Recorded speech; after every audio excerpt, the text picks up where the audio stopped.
Hey everybody, welcome back to another episode of Big Questions, Small Steps. My name is Amanda and I'm so glad that you could join me today. Today is a follow-up to my video about anti-Semitism. I know that in the world today there is not good stuff, for lack of a better term, happening in Israel and the group that's from Palestine, Hamas. There's a lot of things happening that don't make sense to people, and there are things that are happening that creates fear. And because people are afraid, they'll make judgments and assumptions about people based on their accent or based on where they worship or based on how they live their life. And that's not good. As my mom taught me, assumptions are never good because they make an ass out of you and me. And it's our job as humans to treat each other with kindness, to know more so we can do better. So today we're going to talk about Islamophobia.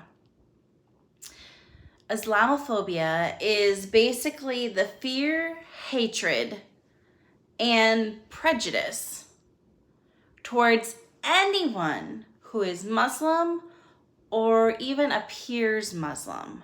So if they are of Arab descent, for example, regardless of what religion they practice or don't practice, if they happen to be a Sikh, if they are a practicing Muslim, if they are not a Muslim, there is a huge influx of prejudice, of actions, of violence towards this group of people. Now, in general, the Muslim community is a peaceful community.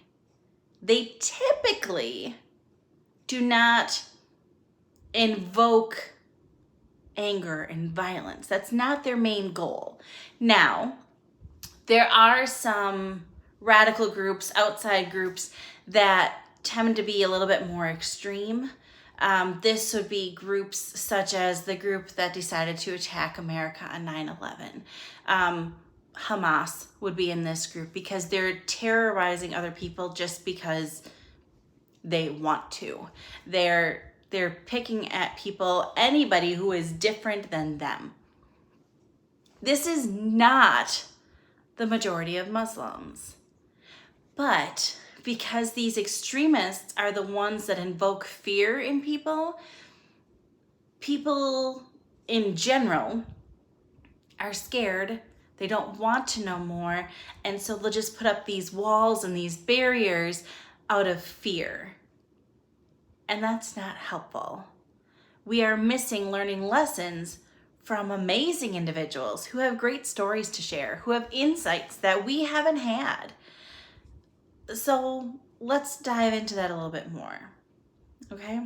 So Islamophobia is similar to anti-Semitism based on you're targeting a specific group of people.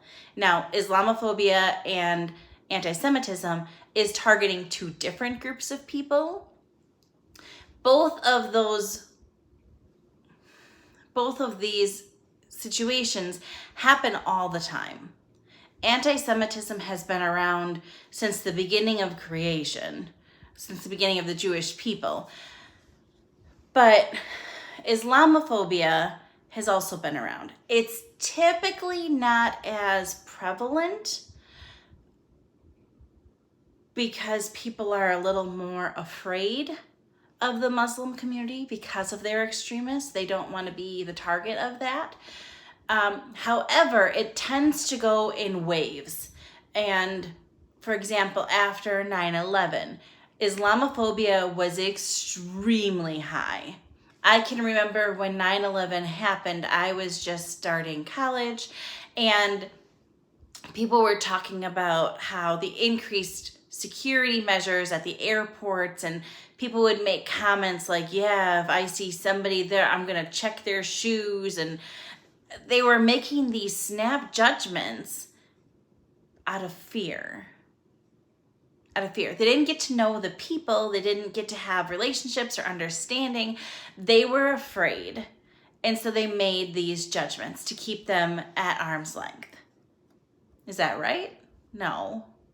But that's what they did. And now, because of the situation in Israel with Hamas, that is starting to rise again. That Islamophobia is starting to rise again. Just this past week in Illinois, for example, there was a landlord, he happened to be Caucasian, and he broke into his tenant's house and he killed a 6-year-old boy. A 6-year-old boy, and critically injured his mother. And while he was doing this, he said, "All you Muslims need to die." This little 6-year-old boy didn't do anything. The mother didn't do anything. They weren't connected with Hamas. They were of Arab descent. They were practicing Muslims. That means they need to die? Come on, people. We are better than that.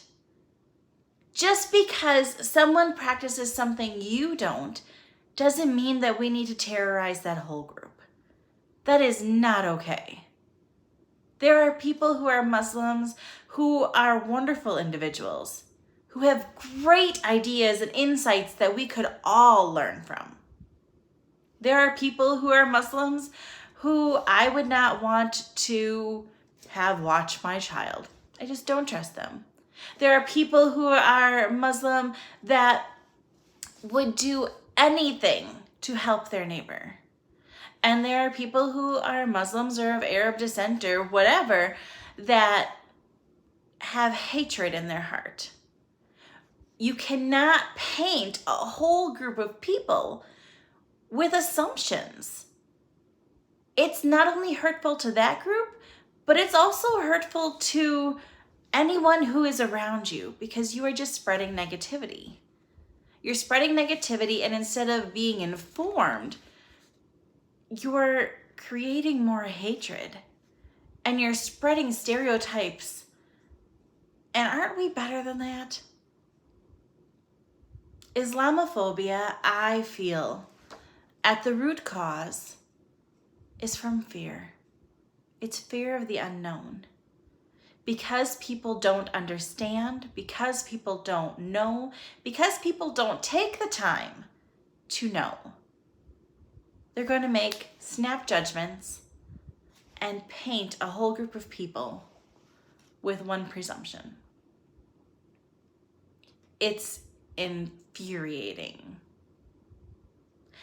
When people are tormented, particularly if they choose to wear a hijab or if they wear a turban, they have been statistically proven to be more likely to be victims of physical violence.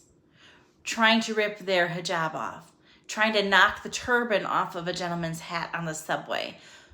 Why? Does that make you feel like a big man?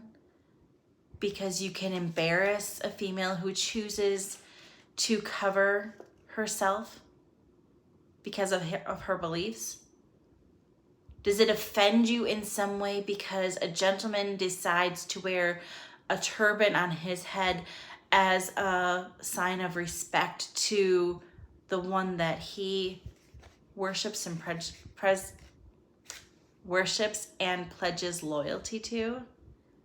It has nothing to do with you. Get over yourself and learn about this community. It is heartbreaking for me to see people being so mean, so violent, so ill-willed towards the rest of humanity. Take each person you meet for an individual. Get to know them. If you don't like someone, then you don't like someone. That's your choice.